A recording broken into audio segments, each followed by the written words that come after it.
नमस्कार दोस्तों, मैं हूं रोहन और आप देख रहे हैं कोर ऑफ बुक्स, जहां हम किताबों की गहराई में जाते हैं और आपको जिंदगी बदल देने वाले सबक एकदम आसान और असरदार अंदाज में समझाते हैं। आज हम बात कर रहे हैं डेल कार्नेगी की बेस्ट सेलिंग और क्लासिक किताब how to enjoy your life and your job के बारे में। अगर आप अपने काम से परेशान रहते हैं, हर दिन स्ट्रेस, टेंशन और बॉर्डम से जूझते हैं, या फिर लोगों की आलोचना से घबराते हैं, तो ये किताब और आज का वीडियो आपकी सोच को पूरी तरह बदल सकता है। इस किताब के हर अध्याय से हमने निकाले हैं जिंदगी बदलने वाले 10 पावरफुल लेसन्स, जिन्हें आप अपनी डेली लाइफ में तुरंत लागू कर सकते हैं और हर दिन को ना सिर्फ बेटर बना सकते हैं बल्कि एंजॉय भी कर सकते हैं। और हाँ, अगर आपको ये वीडियो पसंद आए तो लाइक जरूर करें, चैनल को सब्सक्राइब करें और अपने थॉट्स कमेंट सेक्शन में शेयर करें। अगर आप हमारा सपोर्ट करना चाहते हैं तो आप चैनल की सदस्यता भी ले सकते हैं। किताब का लिंक डिस्क्रिप्शन में है। तो चलिए डेल कार्नेगी के साथ शुरू करते हैं एक ऐसा सफर जो आपको सिखाएगा खुश कैसे रहा जाए और काम को बोझ नहीं बल्कि ब्लेसिंग की तरह कैसे जिया जाए। Chapter 1, live one day at a time. Del Carnegie इस अध्याय की शुरुआत एक बेहद असरदार विचार से करते हैं। अगर तुम अपने बीते कल की गलती या आने वाले कल की चिंता में उलझे रहोगे तो आज को कभी पूरी तरह नहीं जी पाओगे। यही सोच इंसान को धीरे धीरे अंदर से कमजोर बना देती है। इसलिए कार्नेगी कहते हैं, जिंदगी को डे टाइट कंपार्टमेंट्स में जीना सीखो, यानी हर दिन को एक बंद कमरे की तरह समझो जो सिर्फ आज के लिए खुला हो। हम में से ज्यादातर लोग दिन की शुरुआत ही सोचते हुए करते हैं, कल क्या गलत हुआ या कल क्या होगा। लेकिन इससे हमारा आज का पूरा टाइम और एनर्जी डिस्टर्ब हो जाती है। डेल कार्नेगी कहते हैं कि असली शांति और सफलता वहीं से शुरू होती है, जब इंसान हर दिन को पूरी अवेयरनेस और फोकस के साथ जीना शुरू करता है। Today is our most precious possession, it is our only sure possession. मतलब आज ही सबसे कीमती है, क्योंकि यही एकमात्र चीज है जो तुम्हारे हाथ में है। न बीता हुआ कल अब लौट सकता है और न ही आने वाला कल पूरी तरह प्रेडिक्टेबल है। लेकिन आज को कैसे जिया जाए, ये पूरी तरह तुम्हारे हाथ में है। कार्नेगी इस चैप्टर में ये भी बताते हैं कि जब हम सिर्फ आज के काम पर ध्यान लगाते हैं तो हमारा स्ट्रेस अपने आप कम होने लगता है। ये अप्रोच न सिर्फ मेंटल पीस देती है बल्कि काम की प्रोडक्टिविटी भी बढ़ाती है। जब हम आज के छोटे छोटे गोल्स को पूरा करते हैं तो हम खुद पर प्राउड फील करते हैं और धीरे धीरे लॉन्ग टर्म गोल्स भी अचीवेबल लगने लगते हैं। The best possible way to prepare for tomorrow is to concentrate with all your intelligence, all your enthusiasm on doing today's work superbly well। इस कोट का मतलब है कि कल की तैयारी का सबसे अच्छा तरीका यही है कि आज के काम को पूरी लगन और सच्चाई से किया जाए। जब हम आज को अच्छी तरह जीते हैं तो आने वाला कल अपने आप बेहतर हो जाता है। कार्नेगी एक आसान तरीका बताते हैं। हर सुबह उठते ही खुद से ये कहो, just for today I will stay calm, I will not worry, I will focus on what matters. ये डेली रूटीन आपके माइंडसेट को पॉजिटिव और फोकस बनाए रखेगा। इसके साथ ही दिन खत्म होने पर एक छोटा सा सेल्फ रिफ्लेक्शन जरूरी है। क्या मैंने आज का दिन सही से जिया? क्या मैंने बेवजह की चिंता में अपना समय तो नहीं खोया? जब आप रोज खुद से ये सवाल पूछेंगे तो आपकी सोच और आदतें धीरे धीरे बदलने लगेंगी। Shut the iron doors on the past and the future, life in day tight compartments. Carnegie का ये संदेश साफ है, जो बीत गया उसे भूल जाओ, जो अभी आया नहीं उसकी फिक्र मत करो, बस आज को पूरी ईमानदारी और समझदारी के साथ जियो। Chapter 2, stop worrying before it destroys you. Dale Carnegie इस अध्याय में चिंता, वरी की साइकोलॉजी और उसकी ताकतवर बर्बादी पर बात करते हैं। वो कहते हैं कि चिंता सिर्फ एक भावनात्मक कमजोरी नहीं है, बल्कि ये इंसान की सोच, शरीर और काम तीनों को धीरे धीरे खत्म कर देती है।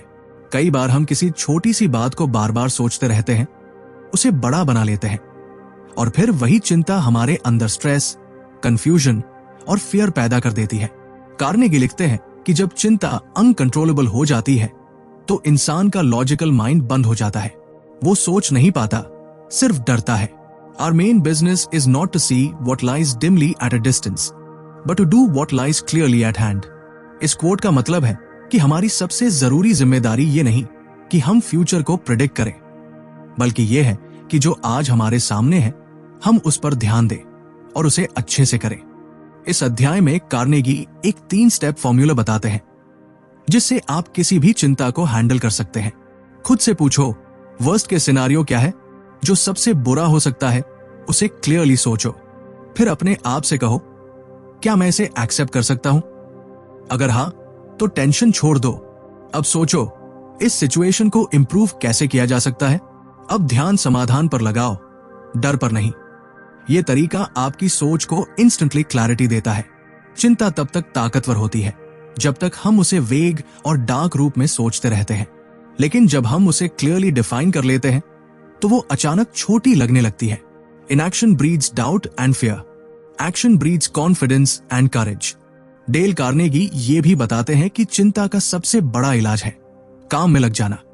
जब हम आइडल रहते हैं तब माइंड बार बार उसी चिंता को चू करता रहता है, लेकिन जब हम एक्शन लेते हैं, कुछ प्रोडक्टिव करते हैं, तो हमारी अटेंशन शिफ्ट हो जाती है और धीरे धीरे चिंता का असर खत्म होने लगता है। कार्नेगी बताते हैं कि जिंदगी में छोटी छोटी चिंताओं को लेकर मत रुको। हर बार जब भी कोई प्रॉब्लम आए, पॉज करो, सोचो, वर्स्ट केस को एक्सेप्ट करो और फिर कामली उस पर काम करना शुरू करो। Keep busy. The worried person must lose himself in action lest he wither in despair. मतलब खुद को काम में बिजी रखो। चिंता उसी समय ग्रो करती है जब माइंड खाली होता है, इसलिए अपने गोल्स, इंटरेस्ट्स और रिस्पॉन्सिबिलिटीज में खुद को इस तरह इन्वॉल्व करो कि चिंता के लिए स्पेस ही ना बचे। कंक्लूजन में कार्नेगी कहते हैं कि चिंता से डरना नहीं है, बल्कि उसे समझना और सही अप्रोच के साथ उसे मैनेज करना है। जो लोग ये करना सीख जाते हैं वही अपने काम और जिंदगी दोनों में सक्सेसफुल होते हैं। Chapter 3, don't let criticism crush you. Dale Carnegie इस अध्याय में एक बहुत कॉमन ह्यूमन एक्सपीरियंस पर बात करते हैं, क्रिटिसिज्म यानी आलोचना। हर इंसान को कभी न कभी आलोचना का सामना करना पड़ता है, चाहे वो कितना भी अच्छा काम क्यों न करे। लेकिन फर्क इस बात से पड़ता है कि हम उस क्रिटिसिज्म को कैसे हैंडल करते हैं। कार्नेगी कहते हैं कि अगर आप हर बार आलोचना से हर्ट होते रहेंगे तो आप खुद को अंदर से तोड़ते जाएंगे, क्योंकि क्रिटिसिज्म एक ऐसी चीज है जिसे अवॉइड नहीं किया जा सकता। It's a part of growth. Unjust criticism is often a disguised compliment. मतलब कई बार जब लोग आपकी आलोचना करते हैं तो वो इस बात का इनडायरेक्ट संकेत होता है कि आप कुछ ऐसा कर रहे हैं जो उन्हें प्रभावित कर रहा है या चुभ रहा है, यानी आपके काम में असर है, तभी तो लोग रिएक्ट कर रहे हैं। कार्नेगी कहते हैं कि आलोचना को कभी भी सीधे दिल पर नहीं लेना चाहिए। सबसे पहले खुद से पूछो, क्या ये आलोचना सही है? अगर हाँ, तो उससे सीखो और खुद को सुधारो। क्या ये आलोचना अनफेयर है? अगर हाँ, तो उसे इग्नोर करो, क्योंकि ये तुम्हें नहीं, सामने वाले की इनसिक्योरिटी दिखा रही है। Do the very best you can and then put up your old umbrella and keep the rain of criticism from running down the back of your neck. यहां कार्नेगी एक ब्यूटीफुल मेटाफोर देते हैं। जब तुमने अपना बेस्ट कर दिया हो तो एक मेंटल अम्ब्रेला खोल लो, ताकि दूसरों की नेगेटिविटी और बेवजह की आलोचना तुम्हें छू भी न पाए। इस चैप्टर में वो कई हिस्टोरिकल फिगर्स के उदाहरण भी देते हैं जिन्हें बहुत आलोचना का सामना करना पड़ा था। अब्राहम लिंकन, रोजवेल्ट और यहां तक कि महान लेखकों को भी। लेकिन इन सभी ने अपनी ग्रोथ को क्रिटिसिज्म से नहीं रोका। उन्होंने अपनी जर्नी जारी रखी। क्रिटिसिज्म से बचने का एक ही तरीका है, कुछ मत करो, कुछ मत कहो और कुछ मत बनो। लेकिन ये तो मुमकिन ही नहीं है, इसलिए क्रिटिसिज्म को एक्सेप्ट करना सीखो, उसे अपनी स्ट्रेंथ में बदलो। One of the most tragic things I know about human nature is that all of us tend to put off living. कई बार हम दूसरों के डर और कमेंट से इतने घबरा जाते हैं कि जीना ही छोड़ देते हैं। लेकिन ऐसा मत करो। अगर तुम आलोचना से डरते रहोगे तो कभी रिस्क नहीं लोगे, और अगर रिस्क नहीं लोगे तो कभी ग्रो नहीं कर पाओगे। डेल कार्नेगी कहते हैं कि आलोचना को सुनो, लेकिन उसमें डूबो मत। जरूरत हो तो सच्चाई निकालो और बाकी सब छोड़ दो। कंक्लूजन में वो कहते हैं कि सक्सेसफुल लोग क्रिटिसिज्म को एक टूल की तरह इस्तेमाल करते हैं, न कि उसे अपनी आइडेंटिटी का हिस्सा बना लेते हैं। Chapter 4, cultivate a mental attitude that will bring peace and happiness. Del Carnegie इस अध्याय में एक ऐसी ताकत के बारे में बात करते हैं जो किसी भी इंसान की पूरी जिंदगी बदल सकती है, और वो है मेंटल एटीट्यूड। वो कहते हैं कि आपके जीवन की क्वालिटी इस बात पर निर्भर करती है कि आप अपनी प्रॉब्लम्स और सिचुएशंस को कैसे सोचते हैं, उन पर कैसे रिएक्ट करते हैं। आपकी एक्सटर्नल लाइफ को बदलने से पहले आपकी इंटरनल सोच को बदलना जरूरी है। Happiness doesn't depend on outward conditions, it depends on inner conditions. मतलब खुशी इस बात पर नहीं टिकी होती कि आपके पास क्या है, बल्कि इस पर कि आप जो है उसमें क्या सोचते हो, क्या महसूस करते हो। यही आपकी वास्तविक हालत को शेप करता है। इस अध्याय में कार्नेगी ये समझाते हैं कि ज्यादातर लोग अपनी परिस्थितियों को दोष देते हैं, जॉब स्ट्रेस, पैसे की कमी, रिश्तों में प्रॉब्लम। लेकिन सच्चाई यह है कि बहुत से लोग इन सब के बावजूद खुश रहते हैं और कुछ लोग सब कुछ होते हुए भी दुखी रहते हैं। फर्क सिर्फ मेंटल एटीट्यूड का है। कार्नेगी यहां कुछ प्रैक्टिकल तरीके भी देते हैं जिससे आप एक सकारात्मक दृष्टिकोण विकसित कर सकते हैं। Count your blessings, not your troubles. हर दिन कुछ ना कुछ ऐसा जरूर होता है जिसके लिए हम थैंकफुल हो सकते हैं। अगर हम सिर्फ प्रॉब्लम्स पर फोकस करेंगे तो हमारी एनर्जी हमेशा लो रहेगी। लेकिन जब हम ग्रैटिट्यूड डेवलप करते हैं तो वही एनर्जी खुशी और शांति में बदल जाती है। Don't imitate others, be yourself.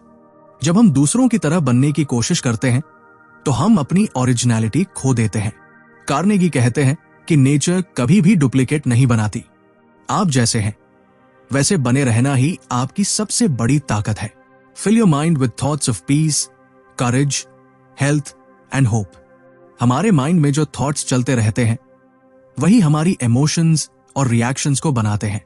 इसलिए अगर हम अपनी थिंकिंग को कॉन्शियसली पॉजिटिव बनाएं, जैसे कि करेज, फेथ और होप से भर दें, तो जिंदगी धीरे धीरे बदलने लगती है। Most of the important things in the world have been accomplished by people who kept on trying when there seemed to be no hope at all. Carnegie इस बात पर जोर देते हैं कि एटीट्यूड सिर्फ टेम्पररी मोटिवेशन की बात नहीं है। ये एक डेली मेंटल हैबिट है जिसे आपको लगातार प्रैक्टिस करना होता है। वो कहते हैं अगर आप खुद को बार बार नेगेटिव सोचों से घेरते रहेंगे, जैसे मुझसे नहीं होगा, मेरी किस्मत खराब है, सब मेरे खिलाफ है, तो ये सोच आपकी आइडेंटिटी बन जाएगी। लेकिन अगर आप हर मॉर्निंग खुद से कहें I choose peace, I choose confidence, I choose progress, तो आपका दिमाग उस दिशा में काम करना शुरू कर देगा। कार्नेगी ये भी कहते हैं कि खुश रहने के लिए परफेक्ट लाइफ की जरूरत नहीं होती, जरूरत होती है सही नजरिए की। Act as if you are already happy and that will tend to make you happy। जब आप इस तरीके से सोचने लगते हैं तो हर सिचुएशन को एक नए नजरिए से देखने लगते हैं और वहीं से आपकी पीस और हैप्पीनेस की जर्नी शुरू होती है। Chapter 5, learn the secret of good work. इस अध्याय में डेल कार्नेगी एक जरूरी सवाल उठाते हैं, क्यों कुछ लोग अपने काम में एक्सीलेंस अचीव करते हैं जबकि बाकी लोग बस एवरेज बने रहते हैं। कार्नेगी का जवाब साफ है, गुड वर्क करने का सबसे बड़ा रहस्य है काम में दिल से इंटरेस्ट लेना। वो कहते हैं कि ज्यादातर लोग सिर्फ सैलरी या मजबूरी के लिए काम करते हैं, इसलिए उनके अंदर ना तो मोटिवेशन होता है ना डेडिकेशन। लेकिन जब आप किसी काम को प्यार से, क्यूरियोसिटी के साथ और पर्सनल कमिटमेंट के साथ करते हो तो वही काम आपको सेटिस्फैक्शन और सक्सेस दोनों देता है। People rarely succeed unless they have fun in what they are doing. इस कोट में कार्नेगी इस गहरे ट्रूथ को बताते हैं कि जब तक आप अपने काम से जुड़ाव महसूस नहीं करते तब तक उसमें सफलता मिलना मुश्किल है। लेकिन जैसे ही आप उस काम को पर्पसफुली और जॉयफुली करना शुरू करते हैं तो काम एक बोझ नहीं बल्कि एक मिशन बन जाता है। कार्नेगी कहते हैं कि जो लोग अपने काम को एक हायर पर्पस से जोड़ते हैं वही लॉन्ग टर्म में एक्स्ट्राऑर्डिनरी परफॉर्मेंस देते हैं। चाहे वो डॉक्टर हो, टीचर हो, आर्टिस्ट हो या कोई शॉपकीपर, अगर वो अपने काम को ऑनेस्टली और पूरे मन से करता है तो उसका इम्पैक्ट भी गहरा होता है। इस अध्याय में कार्नेगी एक पावरफुल एग्जाम्पल भी देते हैं। एक ऑर्डिनरी क्लर्क को जॉब के पेपर वर्क में कोई दिलचस्पी नहीं थी, वो बोर्ड रहता था। फिर एक दिन उसने सोचा अगर मैं इस काम को परफेक्ट करने की कोशिश करूं तो उसने ध्यान देना शुरू किया, छोटी छोटी गलतियां सुधारना शुरू की, बेटर तरीका अपनाया और धीरे धीरे उसका इंटरेस्ट बढ़ने लगा। वो खुद को उस काम में डुबोने लगा और कुछ सालों में वो प्रमोशंस पाकर एक इंपॉर्टेंट पोजीशन तक पहुंच गया। कार्नेगी कहते हैं put your heart into your work and your work will put Joy into your life. मतलब जब आप काम में दिल लगाओगे तो वही काम आपको खुशी देगा। इस चैप्टर की सबसे बड़ी सीख है, अपने काम को सिर्फ करने की चीज मत समझो, उसे एक रिस्पॉन्सिबिलिटी समझो, उस पर ऑनरशिप लो। जब आप हर छोटे काम को केयर और एक्सेलेंस के साथ करते हो तो वही हैबिट आपकी पर्सनैलिटी का हिस्सा बन जाती है। कार्नेगी ये भी बताते हैं कि कई बार बोरिंग काम भी इंटरेस्टिंग बनाया जा सकता है अगर आप उसमें इंप्रूवमेंट और मास्टरी की संभावना ढूंढने लगो। हर काम में एक बेटर वर्जन छिपा होता है, उसे खोजो। Every man is a damn fool for at least 5 minutes every day. Wisdom consists in not exceeding the limit. ये क्वोट इनडायरेक्टली यही बताती है कि इंसान से गलती होना नॉर्मल है, पर अगर वो सीखने को तैयार है तो वही मिस्टेक एक स्किल में बदल सकती है। कंक्लूजन में कार्नेगी कहते हैं कि गुड वर्क कोई टैलेंट की बात नहीं है, ये एटीट्यूड और एंगेजमेंट की बात है। अगर आप काम को अपना मानते हो, उस पर ध्यान देते हो और उसे रोज थोड़ा बेहतर करने की कोशिश करते हो तो वही एवरेज काम एक्स्ट्राऑर्डिनरी बन सकता है। Chapter 6, how to overcome boredom and find joy in routine work. Dale Carnegie इस अध्याय में एक ऐसी समस्या की बात करते हैं जिससे लगभग हर इंसान कभी न कभी गुजरता है, बोरियत, बॉर्डम। खासकर जब काम रेपिटेटिव हो, जब हर दिन वही चीजें करनी हो तो दिमाग सुस्त हो जाता है, एनर्जी कम हो जाती है और इंसान ऊबने लगता है। लेकिन कार्नेगी कहते हैं कि बोरिंग काम को इंटरेस्टिंग बनाना पूरी तरह हमारे हाथ में है, और अगर हम ऐसा करना सीख लें तो हम न केवल अपने काम को एंजॉय कर सकते हैं बल्कि अपनी क्रिएटिविटी और एफिशिएंसी को भी बढ़ा सकते हैं। Almost all of us lead lives of quite desperation. ये कोट बताता है कि कई लोग अंदर से निराश रहते हैं क्योंकि उन्हें लगता है कि उनका काम बोरिंग है, उनकी जिंदगी में एक्साइटमेंट नहीं है।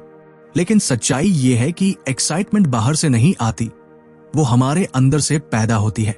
इस अध्याय में कार्नेगी कुछ इंपॉर्टेंट तरीके बताते हैं जिनसे आप रूटीन वर्क को जॉयफुल बना सकते हैं। 1. Find purpose in your work. अगर आपका काम बार बार एक जैसा है तो सोचिए, ये काम किसकी मदद कर रहा है, इसका फाइनल इंपैक्ट क्या है।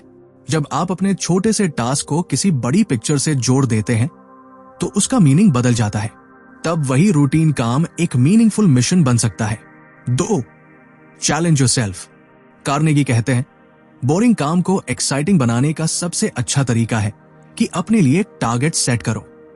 जैसे, मैं ये काम 10 मिनट पहले खत्म करने की कोशिश करूंगा, मैं आज कोई एक प्रोसेस इंप्रूव करने की कोशिश करूंगा। ऐसे सेल्फ चैलेंजेस से आपके अंदर मोटिवेशन और इन्वॉल्वमेंट दोनों बढ़ते हैं। 3. Learn something new every day.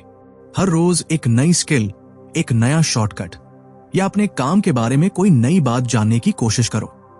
इससे आपका माइंड अलर्ट और एक्टिव रहेगा और बॉर्डम की जगह लर्निंग ले लेगी। It is not work that kills men, it is worry. Work is healthy, you can hardly put more upon a man than he can bear.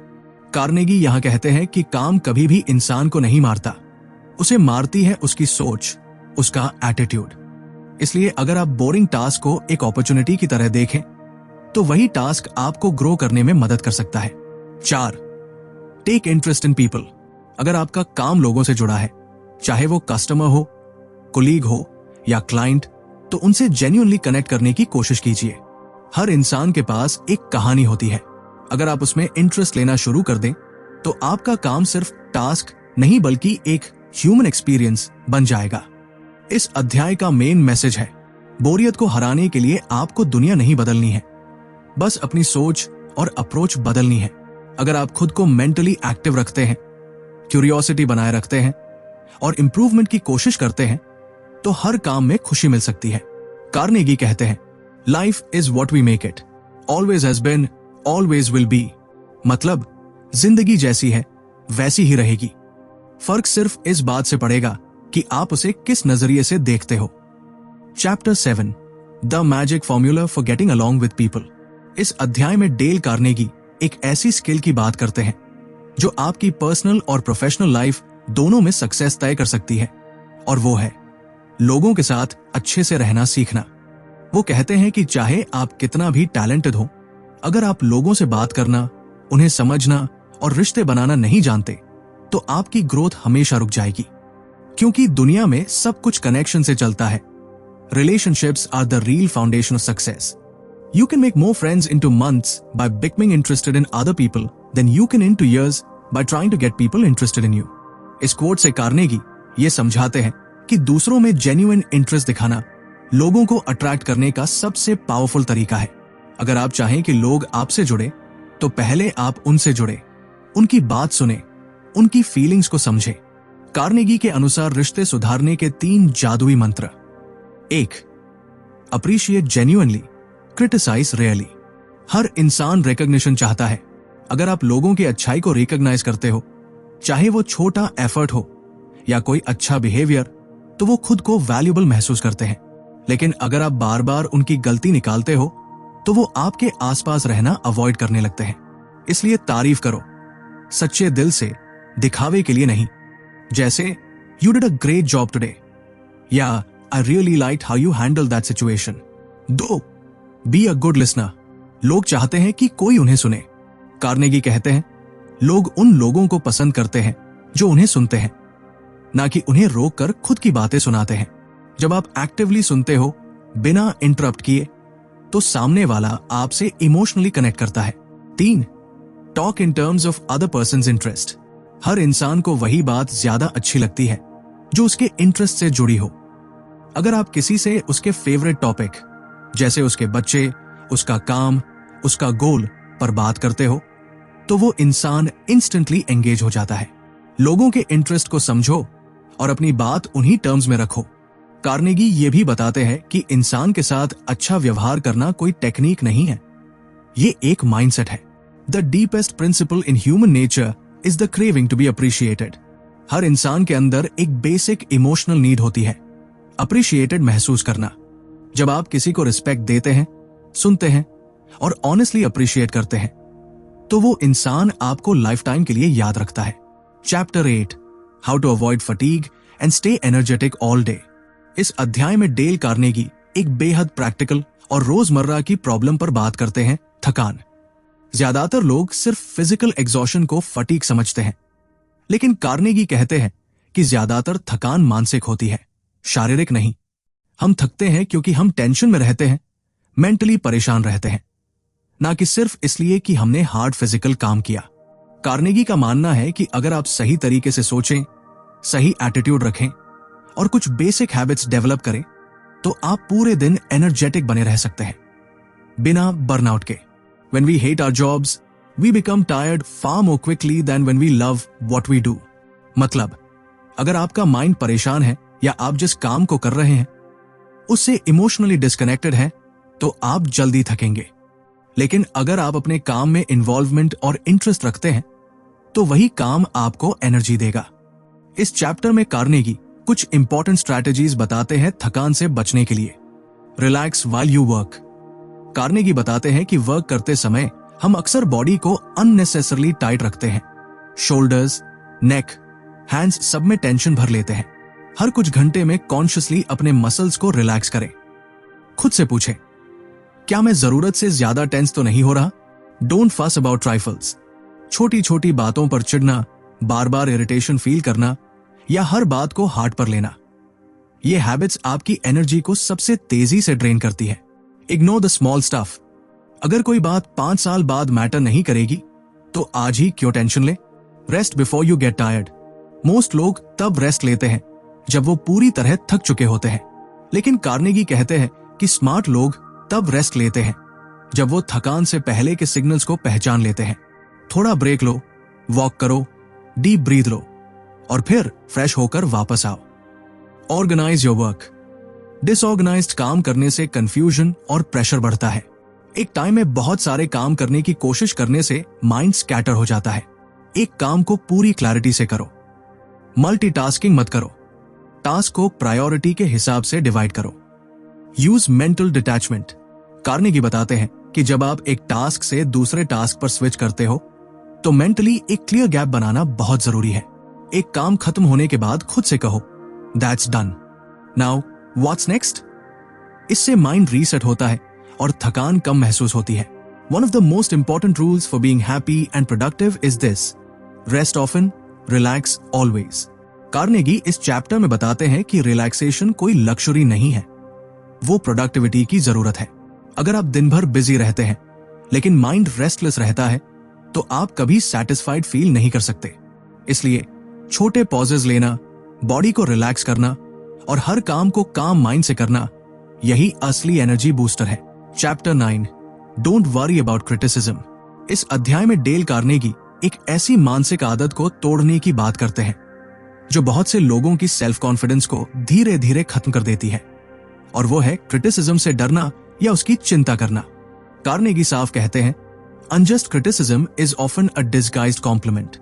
मतलब जब लोग आपकी आलोचना करते हैं तो कई बार वो इसलिए होता है क्योंकि आपने कुछ ऐसा किया है जो उनकी अटेंशन को अट्रैक्ट करता है, या फिर वो खुद असुरक्षित, इनसिक्योर महसूस कर रहे हैं। जिंदगी में अगर आप कुछ भी वैल्यूएबल करने जा रहे हो तो क्रिटिसिज्म जरूर मिलेगा, ये एक तय बात है। जो कुछ नहीं करता उसी की कोई आलोचना नहीं करता। कार्नेगी कुछ की इनसाइट्स देते हैं जो आपको क्रिटिसिज्म से स्ट्रांग बनने में मदद करेंगे। क्रिटिसिज्म से डरना छोड़ो, उसे समझो। हर क्रिटिसिज्म आपको नुकसान पहुंचाने नहीं आता, कभी कभी उसमें इंप्रूवमेंट की पॉसिबिलिटी छिपी होती है। सोचो, क्या इसमें कुछ ऐसा है जिससे मैं सीख सकता हूं? अगर हां तो उसे अपनाओ, अगर नहीं तो उसे जाने दो। Consider the source. हर आलोचक इंपॉर्टेंट नहीं होता। क्या वो इंसान नॉलेजेबल है? क्या वो आपकी ग्रोथ चाहता है या सिर्फ आपको नीचे गिराना चाहता है? कई बार लोग अपनी इनसिक्योरिटी या जेलसी से भी आलोचना करते हैं। ऐसे में आपको खुद को उनसे इमोशनली डिस्कनेक्ट करना चाहिए। Don't take it personally. कई बार क्रिटिसिज्म आपके काम के लिए होता है, आपके कैरेक्टर के लिए नहीं, लेकिन हम उसे सीधा दिल पर ले लेते हैं। कार्नेगी बताते हैं कि आपको अपने काम और अपनी सेल्फ वर्थ के बीच बाउंड्री बनानी आनी चाहिए। Do the very best you can and then put up your old umbrella and keep the rain of criticism from running down the back of your neck। इस कोट से Carnegie ये समझाते हैं कि अपना बेस्ट देने के बाद आपको खुद को मेंटल प्रोटेक्शन देना चाहिए, एक इनविजिबल अम्ब्रेला जो आपको अननेसेसरी नेगेटिविटी से बचा सके। Learn from great people. इतिहास में जितने भी महान लोग हुए हैं, Mahatma Gandhi, Abraham Lincoln, Albert Einstein, सबको आलोचना का सामना करना पड़ा।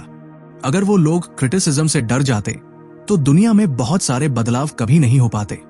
इसलिए अगर आप भी किसी मकसद, किसी गोल या ड्रीम के लिए काम कर रहे हो तो क्रिटिसिज्म आना तय है, लेकिन वही क्रिटिसिज्म आपको आगे भी बढ़ा सकता है अगर आप उसे स्मार्ट तरीके से हैंडल करें। कार्नेगी कहते हैं, remember that no one ever kicks a dead dog. मतलब लोग उसी को क्रिटिसाइज करते हैं जिसमें कुछ खास बात हो, जो कुछ कर रहा हो। इसलिए आलोचना का मतलब यह भी हो सकता है कि आप कुछ सही कर रहे हैं, तो अगली बार जब कोई आपकी आलोचना करे, पॉज करो, सोचो और कामली डिसाइड करो कि आपको उस फीडबैक को लेना है या रिजेक्ट करना है। Chapter 10, make today count. Del Carnegie इस अंतिम अध्याय में जिंदगी की सबसे बड़ी सच्चाई को सामने रखते हैं। हमारे पास सिर्फ आज है। अतीत चला गया, भविष्य अनिश्चित है, लेकिन आज हमारे हाथ में है। जो इंसान आज को पूरे मन से जीता है वही शांति, खुशी और सफलता का असली स्वाद चख पाता है। कार्नेगी कहते हैं कि ज्यादातर लोग या तो बीते कल की चिंता में जीते हैं या आने वाले कल की फिक्र में, लेकिन ये दोनों ही मानसिकता आज को बर्बाद कर देती है। Today is our most precious possession, it is our only sure possession. इस कोट के जरिए कार्नेगी हमें याद दिलाते हैं कि कल का कोई भरोसा नहीं, लेकिन आज का हर पल हमारे पास एक रियल गिफ्ट है, और इस गिफ्ट को वाइजली यूज करना ही असली आर्ट ऑफ लिविंग है। इस अध्याय में कार्नेगी कुछ पावरफुल हैबिट्स बताते हैं जो आज को मीनिंगफुल और फुलफिलिंग बना सकती है। Life in day tight compartments. Carnegie का यह कॉन्सेप्ट बहुत फेमस है। मतलब हर दिन को एक सील्ड कंपार्टमेंट की तरह जियो। न तो कल की रिग्रेट्स को आज पर हावी होने दो, नहीं आने वाले कल की चिंता से आज को खराब करो। आज जो सामने है बस उस पर फोकस करो, पूरी अवेयरनेस और एनर्जी के साथ। Set a daily purpose.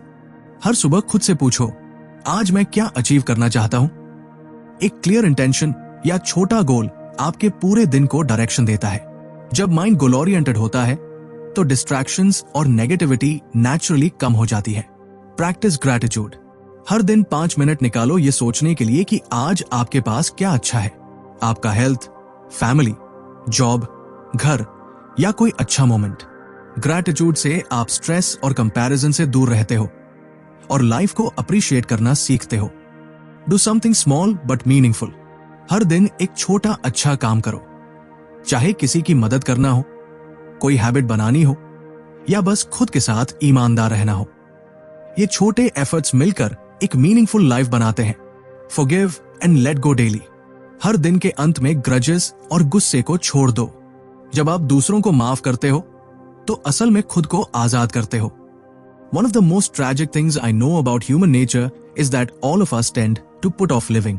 Carnegie का ये वाक्य हमें चेतावनी देता है, जिंदगी को टालना बंद करो। एक दिन की जगह आज को चुनो। अगर आप हर दिन को इंटेंशनल, माइंडफुल और ग्रेटफुल होकर जिएंगे तो आपको रिग्रेट्स नहीं होंगे। इस अंतिम अध्याय का मैसेज क्लियर है, आज को मत गवाओ।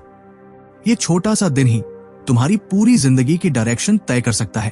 तो दोस्तों, ये थी डेल कार्नेगी की शानदार किताब how to enjoy your life and your job की पूरी समरी, 10 प्रैक्टिकल चैप्टर्स जिनमें छिपे हैं वो छोटे लेकिन जबरदस्त आइडियाज जो आपकी सोच, आपका काम और आपकी पूरी जिंदगी बदल सकते हैं। इस किताब का असली मैसेज यही है, जिंदगी कोई फ्यूचर प्लान नहीं बल्कि आज का जीता जागता मौका है। इसे पूरी अवेयरनेस, पर्पस और पॉजिटिविटी से जियो। अगर आपको ये समरी पसंद आई तो वीडियो को लाइक करें, अपने विचार कमेंट में जरूर बताएं और ऐसे ही जिंदगी बदलने वाली किताबों के लिए चैनल कोर ऑफ बुक्स को सब्सक्राइब करना न भूलें। नीचे डिस्क्रिप्शन में आपको इस किताब का लिंक मिलेगा। अगर आप डेल कार्नेगी की ओरिजिनल राइटिंग पढ़ना चाहते हैं तो ये किताब आपकी लाइब्रेरी में जरूर होनी चाहिए। मिलते हैं अगले वीडियो में एक और पावरफुल किताब के साथ। तब तक याद रखिए, काम को एंजॉय करना सीखिए क्योंकि यही असली लाइफ है। धन्यवाद।